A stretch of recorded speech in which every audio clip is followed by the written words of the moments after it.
दोस्तों ये है टेक्नो स्पार्क गो 2020 एडिशन। तो हेलो दोस्तों, स्वागत है आप सभी का एक और न्यू एंड एक्साइटिंग वीडियो में। दोस्तों आज हम टेक्नो स्पार्क गो इसी की अनबॉक्सिंग करने वाले हैं। इसे मैंने फ्लिपकार्ट से परचेस किया है। क्या कुछ है फीचर्स, कैसा है स्मार्टफोन, चलो इस वीडियो में हम कंप्लीट डिटेल में बात करेंगे। दोस्तों कुछ इस तरीके से इसकी पैकेजिंग है, तो फटाफट से करते हैं इसको अनबॉक्स, फाड़ते हैं रैपिंग को और निकालते हैं अपना ब्रांड न्यू स्मार्टफोन। और एक बार मैं इस कचरे को साइड में रख देता हूँ और दिखाता हूँ आपको अपना स्मार्टफोन। तो ये है दोस्तों टेक्नो स्पार्क गो 2020 एडिशन। सामने आपको लिखा मिल जाता है टेक्नो। स्मार्टफोन का स्ट्रक्चर बना हुआ है और एक बार इसकी भी सील ओपन कर लेते हैं। ऊपर एक प्लास्टिक की रैपिंग लगी हुई है जो कि हल्की सी प्लास्टिक है, इसे भी निकालना पड़ेगा तभी हमारा बॉक्स खुलकर बाहर आएगा। तो चलो फटाफट से इसे भी एक बार कट कर लेते हैं और निकाल लेते हैं इसके अंदर जो भी अपना स्मार्टफोन है। तो दोस्तों कुछ इस तरीके से सामने बॉक्स निकल कर आता है। सामने की तरफ टेक्नो लिखा हुआ है, स्मार्टफोन का लोगो बना हुआ। बेसिकली दोस्तों यही स्मार्टफोन ना एंड्रॉयड गो पर रन करता है, इसलिए इसका नाम टेक्नो स्पार्क गो 2020 एडिशन रखा हुआ है। दोस्तों इस तरीके से आपको स्मार्टफोन यहाँ पे अंदर मिलता है। फटाफट से देख लेते हैं इसके अंदर बॉक्स में और कुछ क्या चीज़ें मिलती हैं हमें। आपको एक चार्जर मिल जाता है, USB अडाप्टर मिल जाता है।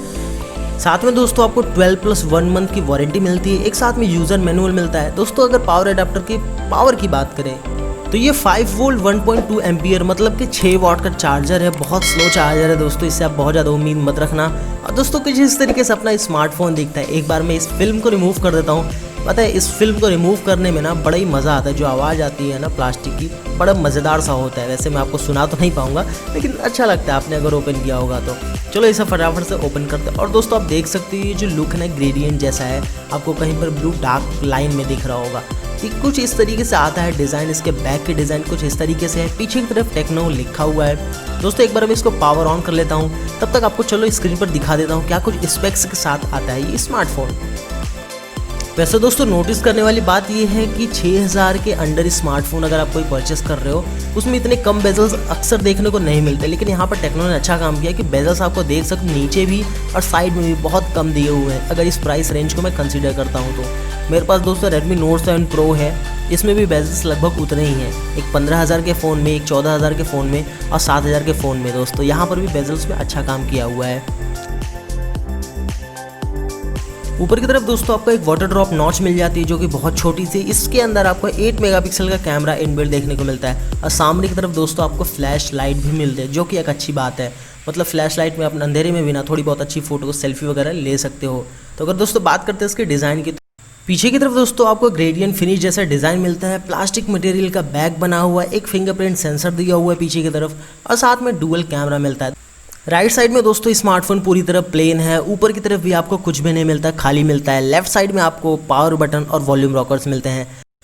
सामने की तरफ दोस्तों आपको वाटर ड्रॉप नॉच के साथ एक फुल व्यू डिस्प्ले मिलती है। यहाँ पर आपको मैं बता दूं कि कोई भी प्रोटेक्शन नहीं दिया हुआ है, बट कंपनी क्लेम करती है कि आपको एक टाइम रिप्लेसमेंट देगी। 1 टाइम स्क्रीन रिप्लेसमेंट का ऑफर है कंपनी की तरफ से जब तक वारंटी में। तो ये एक अच्छी बात है कि अगर आपका एक बार स्मार्टफोन टूट भी जाता है ना तो आप रिप्लेस करा सकते हो सर्विस सेंटर पर जाकर।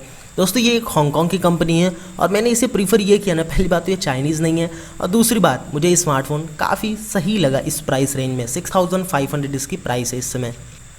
दोस्तों अगर इसके कैमरा सेटअप की बात करते हैं तो आपको पीछे की तरफ 2 कैमरास मिलते हैं डुअल LED फ्लैश के साथ। दोस्तों यहाँ पर एक AI कैमरा दिया हुआ है। प्राइमरी कैमरा जो है वो 13 मेगापिक्सल का है। ओवरऑल दोस्तों आप इस प्राइस रेंज में बहुत अच्छा कैमरा एक्सपेक्ट नहीं कर सकते। तो मैं आपको आगे फोटोज़ दिखाऊंगा किस तरीके से इसकी फ़ोटोज़ कुछ सामने आती हैं, तो इसके लिए स्टे ट्यून, वीडियो को पूरा देखते रहो दोस्तों। उसके बाद अगर मैं बात करता हूँ इसकी इन हैंड फीलिंग की, दोस्तों काफ़ी सही फील होता है इन हैंड में। आपको लगता नहीं कि आप कोई एक 6000 या 7000 का फ़ोन यूज़ कर रहे हो। हाँ डेफिनेटली आपको अच्छा परफॉर्मेंस भी देखने को मिलता है। मतलब डे टू डे यूजेज ठीक ठाक है इसका। और अगर आप इन हैंड फील की बात करते हो ना तो कोई भी कह नहीं सकता कि आप 10,000 से नीचे का फ़ोन यूज़ कर रहे हो। तो ओवरऑल डिज़ाइन वगैरह काफ़ी अच्छी है, काफ़ी स्लिम फ़ोन है। मतलब ओवरऑल अगर इस प्राइस को मैं देखता हूँ तो बहुत सही स्मार्टफोन है।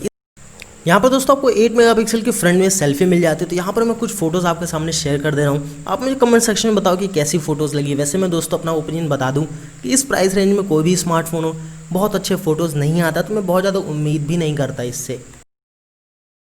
उसके बाद दोस्तों अगर इसके प्रोसेसर की मैं बात करूँ तो यहाँ पर आपको हीलियो का A20 प्रोसेसर मिलता है जो कि एक ठीक ठाक सा प्रोसेसर है, बजट कैटेगरी का प्रोसेसर है। आप इसमें कोई हैवी गेम तो नहीं खेल सकते, PUBG लाइट वगैरह खेल सकते हो। यहाँ पर टेम्पल रन वगैरह जैसे गेम्स आराम से खेल सकते हो दोस्तों। ये PUBG वगैरह के लिए, गेमिंग के लिए नहीं बना हुआ स्मार्टफोन। बेसिकली दोस्तों ये डेली यूज़ के लिए है, normal day to day task के लिए है, कॉल वॉल करने के लिए, थोड़ा बहुत एंटरटेनमेंट के लिए स्मार्टफोन है। और अगर बात करते हैं इसके बैटरी कैपेसिटी की 5000 mAh की आपको यहाँ पर बैटरी मिलती है जो कि काफ़ी लॉन्ग लास्टिंग है और ये एंड्रॉइड गो पर रन करता है दोस्तों। तो ओवरऑल स्मार्टफोन मुझे काफ़ी अच्छा लगा पहले इंप्रेशन में। तो दोस्तों इसका बैक पैनल पीछे इस तरह पूरी तरफ निकल जाता है, हालांकि आप बैटरी वगैरह नहीं लगा सकते पर पैनल निकाल सकते हो सिम कार्ड वगैरह लगाने के लिए। तो आपको कैसा लगा ये स्मार्टफोन दोस्तों, आप कमेंट सेक्शन में मुझे अपनी राय जरूर से बताना। बस मुझे यहाँ पर एक डिसएडवांटेज लगा, वो है इसके चार्जिंग अडेप्टर में। यहाँ पर आपको 6 वाट की चार्जिंग स्पीड दी हुई है जो कि दोस्तों अच्छी बात नहीं है, कम से कम 10 वाट तो एटलीस्ट देना चाहिए था।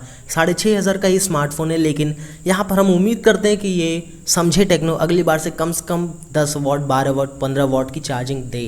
तो आई होप दोस्तों आपको वीडियो बहुत ही पसंद आई होगी। दोस्तों अगर वीडियो पसंद आई ना तो भाई के लिए सपोर्ट दिखाओ, जाओ चैनल को सब्सक्राइब करो, जल्दी से वीडियो को लाइक कर दो, फैला दो जितना हो सके यार।